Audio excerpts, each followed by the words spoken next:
પાકિસ્તાનની જેલમાં બંધ માછીમારોના પરિવારો ગાંધીનગર પહોંચ્યા હતા। 197 જેટલા ભારતીય માછીમારો પાકિસ્તાનની જેલમાં બંધ છે, ત્યારે જેલમાં રહેલા સ્વજનોની મુક્તિ માટે રજૂઆત કરવામાં આવી હતી। લાંબા સમયથી સ્વજનો પાકિસ્તાનની જેલમાં બંધ છે। પાકિસ્તાની એજન્સીઓએ પકડ્યા હોવાથી જેલમાં બંધ છે। અહીંયા જેલમાં રહેલા સ્વજનોની મુક્તિ માટે રજૂઆત કરવામાં આવી હતી।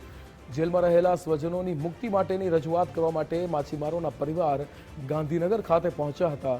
197 જેટલા ભારતીય માછીમારો જે હજુ પણ પાકિસ્તાનની જેલમાં બંધ છે।